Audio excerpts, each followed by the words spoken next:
guys, welcome back to Lost Legends TV. I'm Ray, aka your mom's soon-to-be replacement husband. Now, one theory I've always had about Michael Myers in the Halloween franchise is one I'm about to explain in this video. One thing that I've always tried to do was take the movies at face value. Even if I like them or dislike them, I try my best to accept what they are. That once a movie becomes canon, it becomes canon, and there's not much we can do about that. Now, of course, you can just choose to ignore it, which is your free will. There's plenty of Halloween movies out there that I just blatantly disown. Halloween Resurrection, Rob Zombie's Halloween 2, and there are many aspects I choose to overlook about the Halloween franchise as well. Halloween 6, even though this is one of my favorite versions of Michael Myers, his ancestral baby in the producer's cut, you know, fuck that. The Cult of Thorn thing, not really my taste either. Yes, there is multiple Halloween timelines out there. There's many versions of Michael. There are so many ideas you can theorize about. However, for myself, I have only had one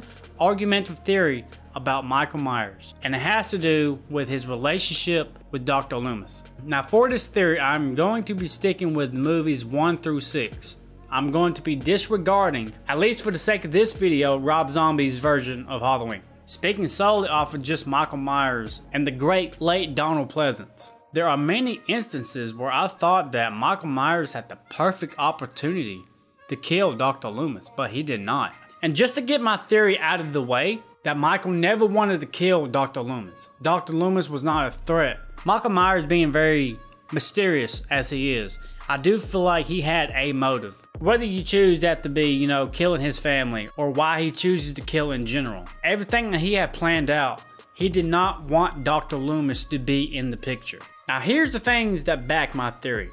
And again, you don't have to agree with this, but I do feel like it's a really fun what if. If we go back all the way to the 1978 Halloween, there is nobody in the franchise that has spent more time with Michael Myers than Dr. Loomis. And you might say, yeah, Ray, no shit, where you getting at? My point is, at the very end of the movie, once Michael is unmasked by Laurie, Dr. Loomis comes in and shoots Michael. He then stands in the doorway dormant. He doesn't lunge at him. He doesn't try to attack him. And even though all this transpired in a matter of seconds before he was shot outside the balcony, I still feel like there is a small moment where he could have attacked Donald Pleasence or Dr. Loomis. Okay, now let's go to Halloween 2. The next time that Michael Myers and Dr. Loomis has another interaction is when Michael walks through that fucking glass door like it's no fucking problem. But it is Dr. Loomis's goal to keep Laurie safe no matter the cost. Even if it means sacrificing his own life, he's going to get it done. The next time they are face to face with each other, literally inches away from each other, Michael Myers does attack Dr. Loomis. But what does he do? He stabs him. And I don't mean a vicious stab. I don't mean choke him by the neck, double tap him, then stab him. He just does a little and he falls down. Now, if you look back at all the gruesome kills just throughout these two movies, especially in Halloween 2 alone, comparatively to all the kills Michael has done up to this point, I feel like Michael Myers really took it easy on Dr. Loomis just to get him out of the way because Michael Myers did not want to kill Dr. Loomis. So of course, at the end of Halloween 2, Laurie gets away and Dr. Loomis tries to sacrifice himself by blowing up the hospital full of gas, in terms killing him and Michael Myers in the process. But then comes Halloween 4, where we learn that both survive, and after 10 years, Michael Myers is once again out for his reign of terror to attack Jamie this time, Laurie's daughter. And of course, Dr. Loomis has the same goal here. Keep the final girl safe. Final girl this time being Jamie Lloyd, Laurie's daughter. And I've always loved Halloween 4 just for the pure fact of the amplified Halloween atmosphere. It's one of the best movies out there in terms of being a Halloween atmosphered movie. But you know how the story goes. Michael Myers does catch up to Jamie. And of course, Dr. Loomis is there to keep her safe. When Dr. Loomis finds Jamie at the school, in this famous scene where Michael Myers pops up out of the background and he's got the Ben Tramer blonde hair, because you know they fucked up the mask in that part and it's like, just fuck it, leave it in, you know? We ain't got time to go reshoot that shit. Be alright. Fuck it. We'll do it live. Fuck it. We do it live. Michael Myers appears behind Loomis and throws him into the door. Now, Michael Myers has a knife in his hand. This, in my eyes, is the third time that Michael Myers let Dr. Loomis off the hook. God damn you. Michael! Now, throughout these movies, the kills do get amplified. Michael Myers really finds creative ways to kill his victims. From gouging eyes out, to fucking sticking his fucking thumb in people's fucking forehead because it's fucking disgusting. Impaling motherfuckers with shotguns through the wall. Crushing Brady's skull. Since Michael Myers had the jump on him, and you know how pissed off and how vicious and how ferocious Michael Myers had attacked people at this point. Does Michael Myers really just let Dr. Loomis go with a simple push through the door? I mean, come on guys. This can't be coincidence. The biggest moment in the Halloween franchise that really sparked this moment for me is in Halloween 5. I don't fuck with Halloween 5. I do not enjoy it. There are good things in the movie. It's not a complete failure, but it is definitely lower on the totem pole. So a year later, Michael Myers is back. He survived the mineshaft shooting.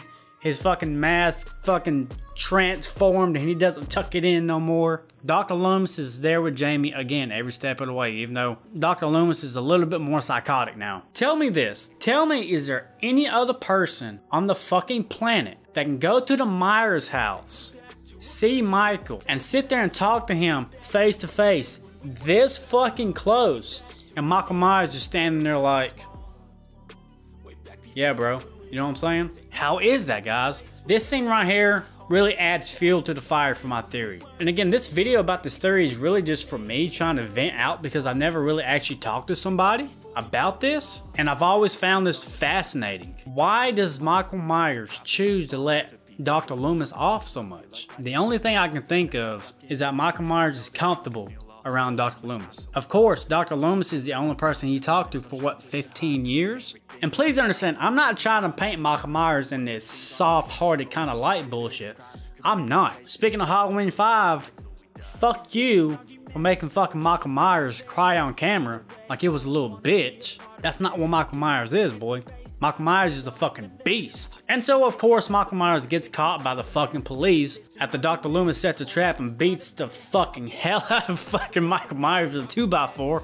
He's like, fuck, fuck, fuck. Has a fucking heart attack and shit. And then it comes to Halloween 6. And Halloween 6 will be the knife to the heart to my theory. Based on the theatrical cut, not the producer's cut. Out of all these instances, it's pretty prevalent by now that even if you disagree or agree with me, that Michael Myers has had plenty, and I mean plenty of opportunities to fucking get Dr. Loomis out of the picture. If it was me and I was Michael Myers, yeah, absolutely.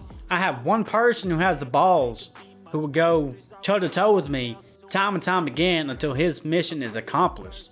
Because at this point, Dr. Loomis's predator sense is almost as strong as Michael's predator sense. They both will not stop till they get what they want. And what Dr. Loomis wants is Michael Myers dead. Michael still chooses to let Dr. Loomis be around. And I do feel like he purposely did not capitalize on this kill because in a way he kind of wants Dr. Loomis around. They're like, in essence, the Joker and the Batman. Like, one has to exist to have the other one, in a way. Let's talk about Halloween 6, the theatrical cut. Now, sadly, this is the last movie we got as Donald Pleasence and Dr. Loomis.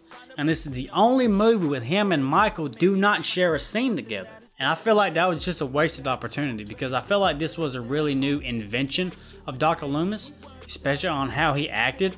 Since he's retired, he's older now, he's a lot more humble, he's more clear-minded. I feel like they could have gone a whole different direction about this. When it comes to Michael, woo! This fucking Michael is vicious. I'm talking about, god damn. This is one of the most vicious Michaels we've ever seen on the big screen to this day. So after they're battled at the hospital and Tommy Doyle and Karen get the baby, it is heavily implied that Dr. Loomis, when he says, "Come with us."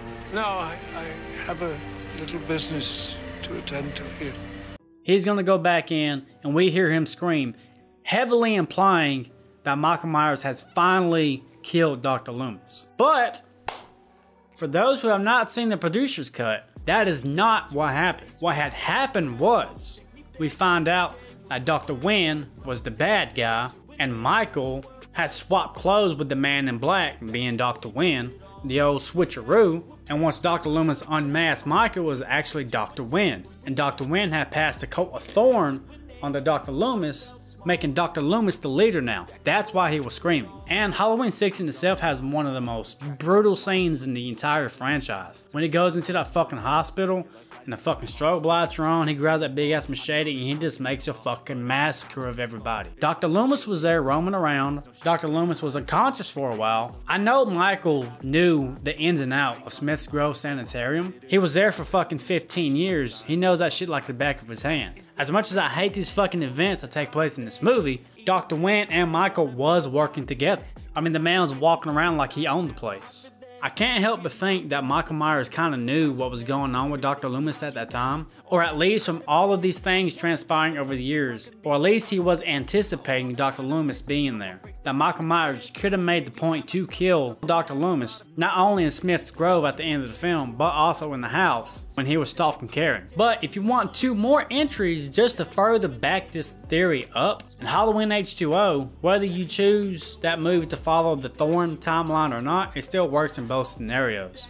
Michael Myers had waited until Dr. Loomis died to go into his house to find the fucking file on Laurie instead of going in there, killing Dr. Loomis, and getting the file for himself. If Michael Myers already knew where Dr. Loomis lived, why did he wait so long? He had the perfect opportunity to go in there, take the target out. But I don't think Michael Myers thought Dr. Loomis was the target. Now, if you want to investigate this even further, outside of the cinema, there are multiple comic books I have read. By the way, I have reviewed multiple Halloween comic books on the channel. If you would like, check them out. For one, I read about Dr. Loomis is in the hospital and he wakes up and he has Dr. Loomis's wife tied up and kills Dr. Loomis's wife right in front of him. Even though Dr. Loomis is sitting there in the hospital bed, Michael Myers still, even after that, chooses not to kill Dr. Loomis. Question is why? Now you can theorize that Michael Myers' sole purpose is just to make Dr. Loomis's life a living hell in some kind of sick, sinister way. Oh no, I don't know Michael's motive. I don't care to know Michael's motive. The only thing I know is that between the relationship between Michael Myers and Dr. Loomis throughout the franchise, throughout the comic books, despite whatever timeline you pick be canon for your best interest, Michael Myers has had multiple chances to kill Dr. Loomis, and he chose not to. You decide. Let me know in the comments.